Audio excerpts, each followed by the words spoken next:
Continuing with this Swami Vivekananda life and teachings, we have reached to chapter 11 at the Parliament of Religions. The Parliament of Religions opened on Monday, September 11, 1893. It was held in a large building called the Hall of Columbus. Swami Vivekananda sat on the platform at the front with the other delegates. Cardinal Gibbons of the Roman Catholic Church sat in the center. On the both sides were delegates representing nearly all countries and religions. There were a few others from India. Mazumdar and Nagarkar represented the Brahmo Samaj, Dharampal represented the Buddhists of Ceylon, and Chakravarti and Mrs. Besant represented Theosophy. There were a large audience of 4,000 people. It was a grand occasion, and Swami Vivekananda felt nervous at the sight of so many people. The chairman several times requested him to speak, but he would not agree. Late in the afternoon, the chairman announced his name without asking him. Swamiji now had no choice, so he stood up and faced the audience. He began by saying, "Sisters and brothers of America."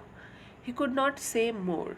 The audience was tremendously moved by the way he addressed them. They began to clap their hands and cheer.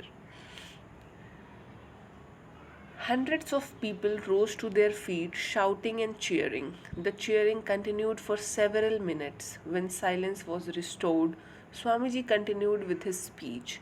It was a short speech, but in it he presented Hinduism as a religion which taught that all religions are true and that all should be accepted.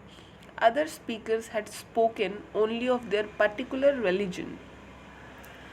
Swamiji spoke of the truth in all religions. The audience liked the speech very much. In fact, they liked Swamiji better than any of the other speakers.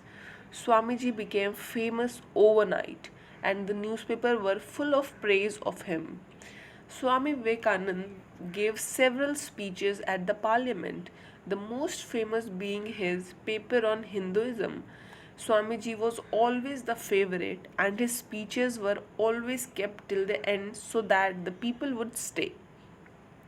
Sometimes large number of people became tired and started to leave. Then the chairman would say that Swami Vivekananda would give a short speech before the meeting closed. All the people would then wait happily to hear Swamiji. Large pictures of Swamiji were printed and displayed in the streets of Chicago. Everyone spoke about him.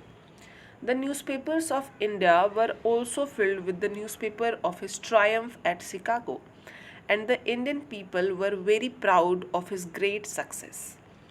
His brother monks at Baranagore were specially happy when they learned that their Narain, sorry, his brother monks at Baranagore were specially happy when they learned that their Narain was the famous Swami Vivekananda. Swami Vivekananda did not forget the poor people of India. He kept thinking about them and how they could be helped. After he became famous, many rich people invited him to their homes, but he could not enjoy the comforts which were offered to him. On the very night of his triumph at the parliament, he had been the guest of a rich man and had been given a big comfortable bed to sleep on. Swamiji could not use the bed. How could he? The thought of the poor people of India came to his mind and he slept on the floor. This was the great generosity of Swamiji. So, this is it. We will be moving further to chapter 12, which is very interesting, the spiritual teacher in America. Thank you very much.